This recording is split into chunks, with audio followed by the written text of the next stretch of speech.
Ahojte, vítajte na mojom kanále Fanatik a pred sebou tu mám veľkú kolobežku Engva C1 Max. Je to taká reinkarnácia populárnych kolobežiek od Laoty. Vyzerá to úplne rovnako ako ES18 a ja ešte veľakrát v tomto a v nasledujúcom videu budem spomínať na to, aká bola ES18 a aká je vlastne táto kolobežka, lebo tu máme veľmi veľa upgradeov, aj keď sa to možno na prvý pohľad nezdá. Toto video bude o unboxingu, test maximálnej rýchlosti, jazdných vlastností, pozriem sa na P nastavenia a zhrniem si to na začiatok, ako sa mi pozdáva táto kolobežka. Tak teda začíname.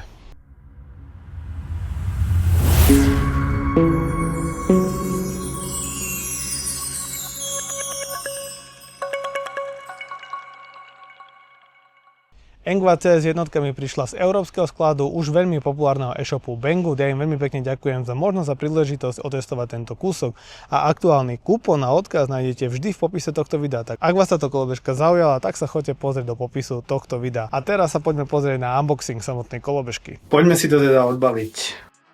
Inak je to pomerne malá krabica, ale mohutná kolobežka. Toto mi príde ako reinkarnácia Laoty ES18. Dve 2A nabíjačky, jednoduchý multitool, manuál. Čo ma neteší je to, že tá guma, ktorá je na tomto nášľape, je prakticky cez celý ten nášľap, tak budem musieť nejako hľadať, kde sú tie skrutky, aby som sa dostal dovnútra. No, zo spodu sú skrutky, cítim ich. Tak to asi nebude až také ťažké. No a na veľmi dobré miesto umiestnil výrobca výrobný štítok. Je to tu, ale z mojej strany ja vám to ukážem pri predstavení hlavných a základných parametrov kolobežky. Hneď prvú vec, čo urobím, je to, že dotiahnem tento poisťovací jazyček. Ten sa ľubí uvoľniť zo spodu. Tohto jazyka je na 10 kľúč matica. To treba dotiahnuť, aby to išlo ťažšie, aby sa tam netvorila vôľa. Ešte o čosi viac. Možno, že také dve otáčky. Sú tu terénne pneumatiky, čo mne nie až tak vyhovuje. Ja by som to chcel mať skôr na cestných, čiže ak budem robiť rýchlostný test, tak to bude vrčať.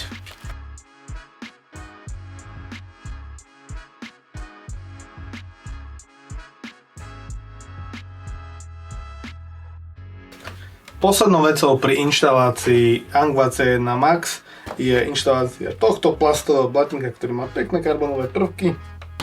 Vyzerá dobre, prekrýva celé koleso. Kolobežka je mohutná, proste má absolútne déjà vu, ako som skládal prvýkrát ES18 s tým, že tu máme už aj tlmič riadenia, pevné riadidlá, pokročilý displej. Verím, že sinusové ovládače, že proste tá kolobežka bude fungovať tak, ako má. Tie Angel Eyes svetla sa mi veľmi nepozdávajú, nepáčia sa mi takmer vôbec, ale vidím tu totálny pokrok v tom, že tu máme Julet konektory a tým pádom sa budú dať tieto svetla vymeniť za niečo lepšie, čo bude možno, že lepšie inštalovať niekde vyššie a s nejakým lúčom, ktorý bude vyrezávať svetlo do určitej výšky, tak aby to neoslepovalo oproti idúcich ľudí. Takže to považujem za veľmi dobrý krok vpred v rámci týchto čínskych kolobežiek. Keď budete zakrúcať ten zadný blatník, pekne rovnomerne všetky skrutky naraz. Ide to tam tak trošku zvláštne, tak aby ste niečo tam zbytočne nepoškodili. Ešte krytka.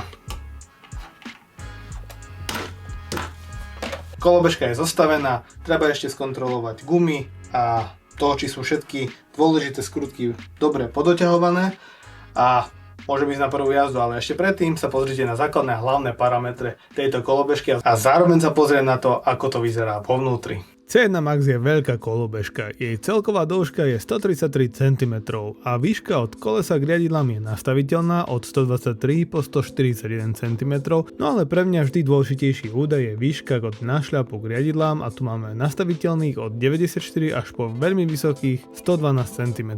Riadidlá sú príjemne široké, majú 70 cm, no a široký je aj nášľap, ktorého rozmery sú 28 x 55 cm a využiť môžeme ešte aj footrest. C1 Max disponuje atypickým uložením ovládačov, ktoré uvidíte neskôr. Sú sinusové a každý má 45 A.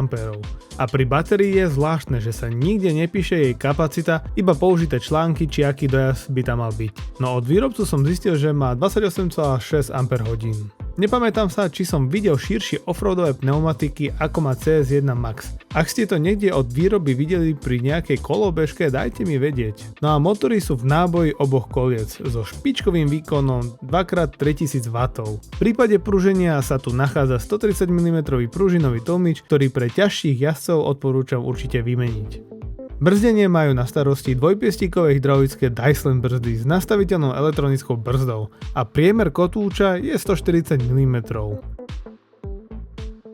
Pri svetlách je zaujímavosťou aj predné červené brzdové svetlo a ja osobne nie som veľmi šťastný, že tu opäť máme Angel Eyes predné svietenie, no našťastie je toto svetlo pripojené Joulette konektormi, takže ich výmena za niečo lepšie bude jednoduchšia. Výrobca sa celkom vynašiel a na dobré miesto umiestnil výrobný štítok a v detaile sa môžete pozrieť ešte na osadený tlmič riadenia. Kokpit je rovnaký ako pri všetkých Engvatoch, no čo veľmi dobre nie je čitateľnosť displeja a nebojte sa, tie škramace sú iba na fólii. A čo váha? Viac ako 40 kg. Už toto asi bude trošku náročnejšie prenášať. A takto C1 Max vyzerá znútra. Toto som ešte nevidel. Takéto veľké, obrovské ovládače, asi zadný, asi predný. Tento typ som asi ani fakt, že nevidel. Nedá sa to nejako vybrať a nechcem to na silu nejako vyberať. Vymedzujúce také peny po bokoch aj na vrchu. Baterka nemá vôbec napísané, že akú má kapacitu. Výrobca tvrdí, že nejakých 28, niečo. Hlavne, že tu máme napísaný očakávaný dojazd a že sú tu použité 18650. Tu by vošlo aj 21700 pravdepodobne. Tým pádom by sa trošičku dvihla kapacita, ale tu je ešte asi 1,5 cm do deku. Ale naozaj, toto som ešte nevidel. Veľmi dôležitý detail, všimnite si tú gumenú podložku všade. Je to veľmi dobre utesnené. A za to veľký pálec hore. Konečne sa to trochu niekde posunulo na vyššiu úroveň. Kolobežka sa odomýka NFC kartou, ale treba ju priložiť na špecifické miesto v ľavej časti displeja, na to nezabudnite.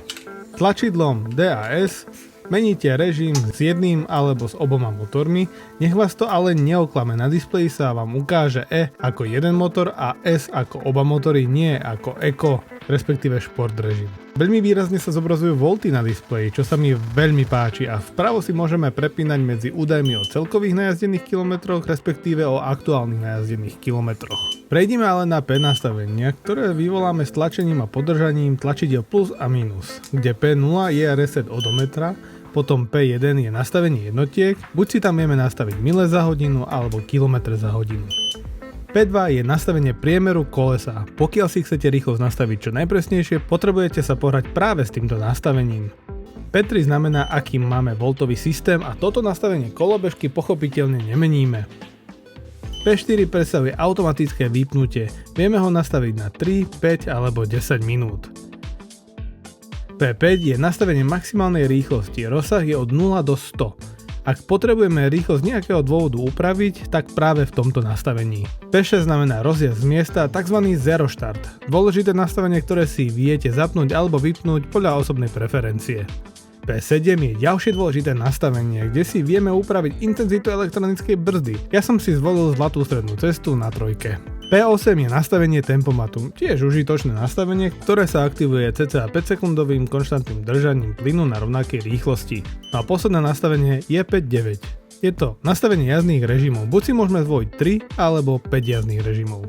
Na vypnutie kolobežky nám potom stačí použiť iba NFC kartu. A tie dostaneme vždy dve v balení. Engvat C1 Max. Mojich 190 cm, 115 kg, tak ako som naložený a 90 A. Som zvedavý, aký to bude mať výkon. Držte mi palce.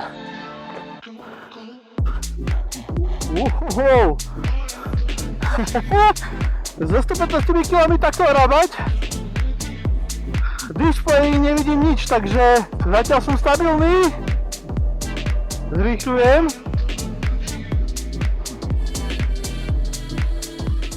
Displejových 80 niečo asi. Neviem, či idem až tak rýchlo. Ale ide to slušne. Veľmi slušne. Displej mi ukazuje 82. Ale mám protivietor. Takže ja sa otočím. Inak pritiahol som si trošku viac ten tlmič. Myslím, že to ide veľmi dobre. Sú to určite sinusové ovládače, pretože nekope tá kolobežka, ale tak pozvolne zrýchľuje. To je veľmi príjemný pocit. Ja sa otočím, test zopakujem. Baterka mala 66 V, keď som robil prvý test, teraz má 64,5. To zatáčanie. Dobre. Trošku zahrabnutie a poďme, plný výkon. Teraz idem asi jemne s vetrom, vraj 70. Som pekne stabilný, žiaden wobbling ani nič. To je adrenalín. Ale 80 a viac to už nejde, necítim, že som nejako zrýchľoval. Teď uvidíme. Púšťam plyn. Je to v pohode. Áno, trošku sa ešte rozbehnem. A čo, brzdy? Dobre, dajú sa modulovať. Nebudem úplne zbytočne flekovať, to nemá zmysel. Sú tu terénne pneumatiky. Inak, dajte mi vedieť v komentároch, či ste videli na 11-palcovej kolobežke 10 cm široké offroadové gumy, pretože mne sa zdá, že takmer všetky bojedy v auty, čo chodili, tak mali 90 mm priemer kolesa. Toto má až 100. Ono má to jemné zaoblenie, ale toto je fakt kolobežka, ktorá sa bude hodiť do terénu, ktorý si ja o chvíľku vyskúšam, idem sa ešte raz zatočiť. Dobre. Keď chcem a potrebujem, tak si viem aj zaflekovať. Len to otáčanie s tým tlmičom je také krkolomnejšie, lebo je natuchšie nastavený, ale pri tomto type zavesenia prednej vidlice to treba mať tuchšie. Alebo možno, že ešte nejakým spôsobom priškrtiť ten krk, kde sú ložiska, aby to bolo možno tuchšie a netrebalo by používať až tak ten tlmič riadenia, ale mám absolútne déjà vu z Audi ES18, akurát toto má neporovnateľne lepšie jazdné vlastnosti, displej a celkovo všetko. Je to taký veľmi dobrý upgrade, naozaj. Sinusové ovládače, na tom sa lepšie jazdí, má to pozornejší rozjazd, bude to viacerým jazdcom vyhovovať a má to blahodárny vplyv takisto aj na baterku. Ja si idem 50 displejových, hučí mi tu z boku, zľava, správa, oproti, bez nejakého boblinku, ale samozrejme kvôli tlmiču to je takto. Som rád, že už valený ten tlmič tam je, že netreba nič dorábať. Trošku chcem ísť ešte preveriť terén, ale tam nepôjdem rýchlo. Mal som pocit, že keď som preskočil nejaký jemný bump, tak nastalo také jemné prerušovanie plynu. Mal to aj Englad X1, alebo C1, už teraz neviem, ktorý to bol, čo som testoval. A keď som išiel, tak som cítil také mierne oslabenie výkonu, keď som po niečom prešiel. Dobre, tu mi stačí aj jednička. Na tom displeji je vidieť do ryti. Trošku som si aj tlmič napravil.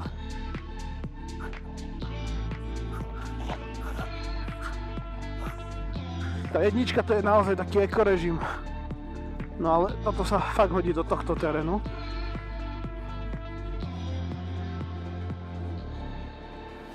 Nemám pocit, že by mi to prerušovalo rýchlosť.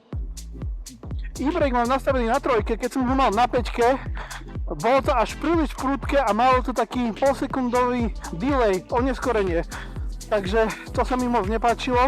Na tej trojke mám pocit, že je to tak dobre vyladené, aj mi to pomáha nie až moc, ale tým brzdám to rozhodne pomôže.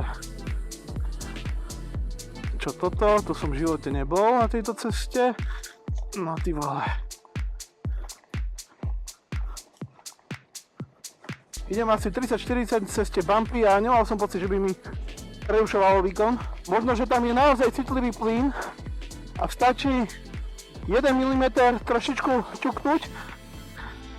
od maxima a už to prestane dávkovať ten plný výkon a že cítite ten náhly pokles. Lebo ten trál do toho plynu je tak maximálne 2 cm pocitovo by som to povedal. Ale je to na palec a je to dobré. Čo sa týka tempomatu, je tu, dá sa vypnúť, takisto zero štart sa dá vypnúť.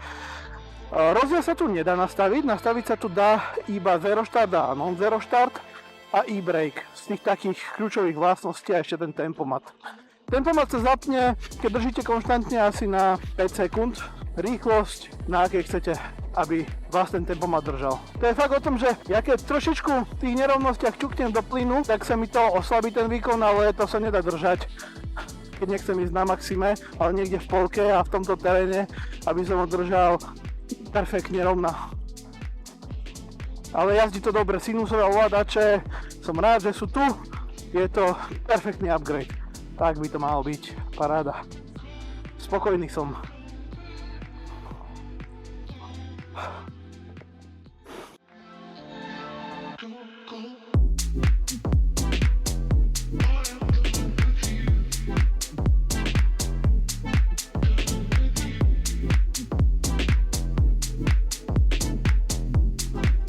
Tak a vracím sa z prvej jazdy z C1 Max. Pohodička, pohoda. Tak táto kolobežka jazdí veľmi dobre a úplne jej vyhovuje tento terén.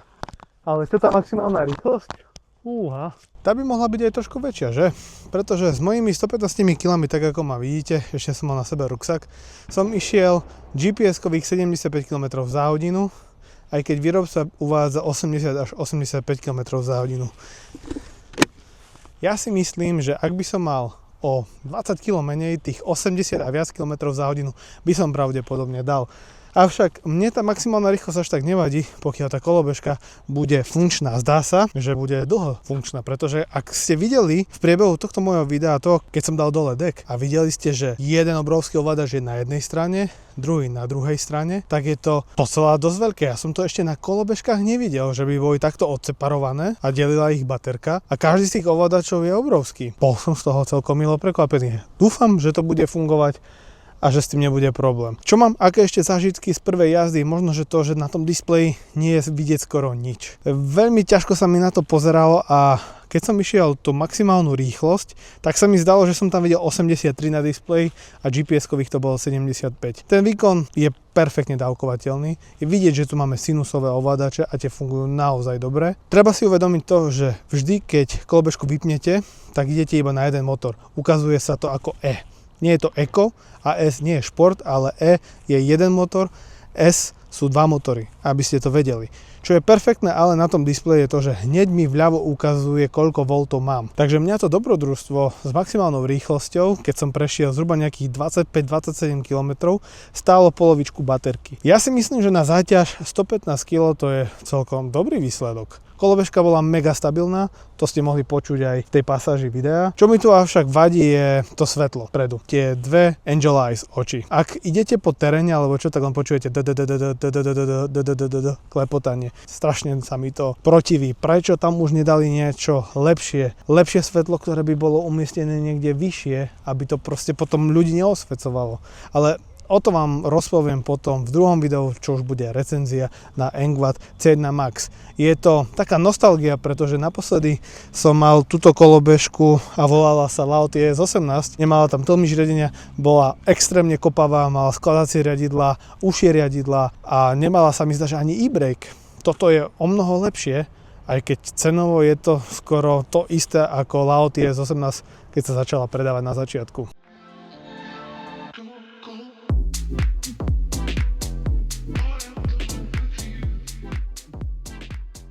Nože to bolo všetko, čo som chcel povedať k prvému testovaciemu videu na Engvad C1 Max. Myslím si, že by vás to mohlo zaujať a ja budem dychtivo čakať na vaše komentáre pod týmto videom. Ak bolo pre vás toto video prínosné, budem rád, ak mu dáte like a moju tvorbu podporíte odberom tohto môjho YouTubeového kanála, za čo vám veľmi pekne ďakujem. A sledovať takisto môžete aj veľkú slovensko-českú facebookovú skupinu o elektrických kolobežkách, elektrických bicykloch a ďalších PVčkách, ktoré tam každý deň riešime. Vidíme sa spolu pri ďalšom videu, pri recenzii na túto kolobežku, tak majte sa krásne. Čaute.